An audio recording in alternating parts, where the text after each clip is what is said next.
오늘 우리에게 주시는 하나님의 말씀은 잠언 3장 11절부터 26절 말씀입니다.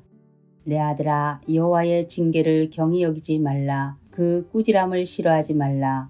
대저 여호와께서 그 사랑하시는 자를 징계하시기를 마치 아비가 그 기뻐하는 아들을 징계함 같이 하시느니라. 지혜를 얻은 자와 명철을 얻은 자는 복이 있나니 이는 지혜를 얻는 것이 은을 얻는 것보다 낫고 그 이익이 정금보다 나음이니라. 지혜는 진주보다 귀하니 내가 사모하는 모든 것으로도 이에 비교할 수 없도다. 그의 오른손에는 장수가 있고 그의 왼손에는 부귀가 있나니 그 길은 즐거운 길이요 그의 지름길은 다 평강이니라. 지혜는 그 얻은 자에게 생명나무라. 지혜를 가진 자는 복되도다. 여호와께서는 지혜로 땅에 터를 놓으셨으며 명철로 하늘을 견고히 세우셨고 그의 지식으로 깊은 바다를 갈라지게 하셨으며 공중에서 이슬이 내리게 하셨느니라. 내 아들아, 완전한 지혜와 근신을 지키고 이것들이 내 눈앞에서 떠나지 말게 하라. 그리하면 그것이 내 영혼의 생명이 되며 내 목의 장식이 되리니 내가 내 길을 평안히 행하겠고 내 발이 거치지 아니하겠으며 내가 누울 때에 두려워하지 아니하겠고 내가 누운즉 내 잠이 달리로다. 너는 갑작스러운 두려움도 악인에게 닥치는 멸망도 두려워하지 말라. 대저 여호와는 내가 의지할 이시니라. 내 발을 지켜 걸리지 않게 하시리라. 아멘. 오늘 본문 11절과 12절에 내 아들아 여호와의 징계를 경히 여기지 말라. 그 꾸지람을 싫어하지 말라. 대저 여호와께서 그 사랑하시는 자를 징계하시기를 마치 아비가 그 기뻐하는 아들을 징계함 같이 하시느니라. 이렇게 말씀합니다. 우리 하나님도 아버지가 아들을 훈육하듯 사랑과 훈계로서 그의 백성을 양육하신다는 것입니다. 신명기 8장 5절에서부터 6절에서도 너는 사람이 그 아들을 징계함 같이 내 하나님 여호와께서 너를 징계하시는 줄 마음에 생각하고 내 하나님 여호와의 명령을 지켜 그의 길을 따라가며 그를 경외할지니라. 모세가 가나안 땅에 들어갈 이스라엘 백성들에게 당부합니다. 앞으로 만날 하나님의 징계의 궁극적인 목적은 너희를 망하게 하시기 위함이 아닌 깨닫게 하셔서 하나님의 길을 바르게 가도록 하시기 위함이라는 것입니다. 어떤 부모도 자녀가 잘못된 길로 갈 때 가만 놔두는 부모는 없습니다. 먼저는 말로 훈계하고 꾸짖습니다. 그래도 자녀가 돌이킬 생각을 하지 않으면 부모는 가슴이 아프지만 매를 들게 됩니다. 왜냐하면 자녀를 사랑하기 때문에 올바른 길로 인도하기 위함입니다. 만약 자녀가 잘못된 길로 가고 있는데 부모가 어떤 징계도 하지 않고 방관만 하고 있다면 이는 진짜 자녀가 아니거나 아니면 자녀를 버린 것과 마찬가지입니다. 부모가 자식을 버리는 것을 유기라고 합니다. 하나님도 자신의 백성이 아니라면 유기하십니다. 망하도록 내버려 두십니다. 하나님에게 버림받은 사람의 결국은 지옥이며 영원한 멸망입니다. 그래서 징계와 징벌을 구분해야 합니다. 징계는 하나님의 자녀를 향한 공의와 사랑의 조화로서 결국엔 구원에 이르게 합니다. 하지만 징벌은 죄인에 대한 공의의 형벌로서 완전한 멸망에 이르게 합니다. 하나님께서 징계하신다는 것은 포기하지 않으셨다는 것입니다. 아직 사랑하고 계시다는 증거입니다.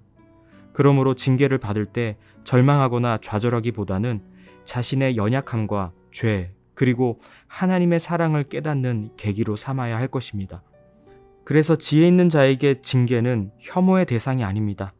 그것은 자식을 향한 하나님 아버지의 사랑임을 알기 때문입니다. 당장은 그것이 아프고 힘들겠지만 결국 나를 살리고 나를 복되게 하기 위한 과정임을 알고 싫어하거나 가볍게 여기지 말아야 할 것입니다. 13절부터 20절까지는 지혜에 대한 훈계보다는 지혜를 얻는 자들의 행복에 대해서 말합니다. 지혜가 얼마나 좋은지 지혜의 유익을 찬양하는 내용으로 구성되어 있어서 이런 부분을 지혜의 송가라고 부릅니다. 지혜를 얻는 자는 얼마나 행복한가로 시작하며 지혜가 금은 보화나 어떤 것과도 비교할 수 없을 만큼 값어치가 높다라고 설명합니다. 욥기 28장에서도 세상의 진귀한 보석과도 비교할 수 없고 그 값을 제대로 매길 수 없을 정도로 귀한 지혜의 가치를 찬양합니다. 시편에서도 하나님의 입에서 나오는 명령을 순금이나 수천의 금은보다 더 귀한 것으로 찬양하고 있습니다. 결국 지혜란 하나님의 말씀이며 그 말씀을 떠나지 않고 하나님 안에 거하는 자는 진정한 행복한 사람임을 성경에서는 증거하고 있습니다. 하나님의 말씀이 왜 그렇게 값질까요? 말씀은 금은보화가 가져다 줄 수 없는 장수, 부귀, 즐거움, 평강, 생명을 제공하기 때문입니다. 물론 금은보화 자체도 지혜가 주는 것과 같은 종류의 질은 아니더라도 사람들에게 기쁨과 안락한 생활을 제공합니다. 하지만 오히려 재물로 인해 불안, 욕심, 재앙, 분쟁, 죽음이 더 자주 일어납니다. 또한 재물은 강제로 빼앗길 수도 있으며 빼앗긴 후에는 재물이 가져다 준 어떠한 유익도 남아있지 않게 됩니다. 그러나 말씀은 아무에게도 빼앗길 염려가 없으며 그 유익이 부귀 영화를 뛰어넘어 삶의 평강과 생명을 공급해 줍니다. 그 평강과 생명은 잠시 유지되는 것이 아니라 영원히 주시겠다고 약속하신 것입니다. 그것이 하나님의 자녀인 우리에게 주어졌습니다. 세상의 부귀 영화보다 더 귀하고 값진 하나님의 지혜가 주어졌음을 기억하시고 기쁨과 감사가 넘치는 삶 되시기 바랍니다. 특별히 19절부터 20절은 창조에 나타난 지혜를 노래하고 있습니다. 1장부터 계속해서 지혜의 유익과 축복이 인간에게 크게 작용하고 있음을 보여주었는데 3장 19절에 이르러서는 지혜가 창조 질서를 이루는 데까지 사용되었음을 소개합니다. 지혜의 가치는 인간의 영역뿐만 아니라 하나님의 창조 사역 영역까지 미치고 있습니다. 사람에게 있어서 지혜가 그토록 귀중하고 유익이 될 수 있는 이유는 세상의 창조주이신 여호와 하나님이 이미 그 지혜를 사용하여 세상 만물을 창조하셨기 때문입니다. 창조 사역에 있어서 지혜의 역할은 잠언 8장 22절부터 31절에서 더 풍성하게 기술하고 있습니다. 지혜가 창조주 하나님의 창조 사역에 적극적으로 사용되었기에 창조물 전체에게까지 그 지혜가 스며들어 있습니다. 그러므로 지혜 있는 자는 우주 만물이 살아 움직이며 세상이 돌아가는 데에서 하나님의 지혜를 깨닫고 하나님의 전지전능하심을 높이게 됩니다. 그리고 자연을 통해 창조 질서에 순응하며 하나님의 통치를 신뢰하게 되는데 이것이 바로 지혜 있는 자의 삶입니다. 하나님을 모르는 사람들은 아무리 자연을 바라보고 연구해도 이 속에 담겨져 있는 창조의 질서와 하나님의 지혜를 깨닫지 못합니다. 우리도 말씀을 통해 하나님의 지혜를 알지 못했다면 우주 만물을 그저 우연으로 취부했을 것입니다. 우리의 지혜로는 다 이해할 수 없고 다 설명할 수 없습니다. 그래서 우리가 끝까지 하나님의 지혜를 견지하기 위해서는 하나님의 말씀을 시야에서 벗어나지 않게 해야 합니다. 21절에 내 아들아 완전한 지혜와 근신을 지키고 이것들이 내 눈앞에서 떠나지 말게 하라.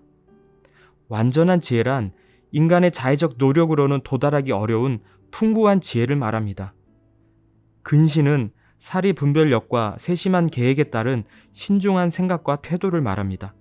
즉 말씀을 통해 하나님의 풍성한 지혜를 깨닫게 됩니다. 그것으로 우리를 창조하시고 통치하시는 하나님의 섭리와 계획을 신뢰하고 그분의 목적에 맞게 살기를 소망하며 다짐합니다. 많은 사람들이 자기가 어디서부터 왔고 어디로 가야 하는지 알지 못하여 방황을 합니다. 시작과 끝을 몰라 불안해하고 두려워합니다. 하지만 말씀을 통해 하나님의 지혜를 가진 자는 깨어 활동할 때나 잠잘 때나 안정과 평안을 누릴 수 있습니다.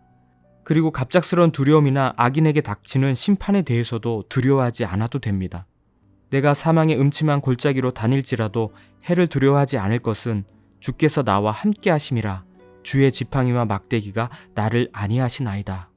시편 23편 다윗의 고백처럼 우리가 하나님을 의지하면 우리의 가는 길과 우리의 발을 하나님께서 지켜주실 것이기 때문입니다. 사랑하는 성도 여러분, 혹시 하나님의 말씀이 나의 폐부를 찌르고 나의 골수를 쪼개는 것처럼 느껴지십니까? 지금 나의 상황이 하나님의 징계와 꾸지람처럼 여겨지십니까? 여전히 포기하지 않으시고 우리가 돌아오길 원하시는 하나님의 사랑을 느낄 수 있기를 바랍니다. 그래서 하나님 안에 있는 지혜가 우리가 갖고 싶은 그 어떤 것보다 더 값진 것임을 깨닫고 하나님의 말씀 안에서 평강과 생명의 길로 나아가시길 바랍니다. 오늘도 말씀 가운데 하나님의 풍성한 지혜를 누리는 복된 하루 되시기를 주님의 이름으로 축복합니다.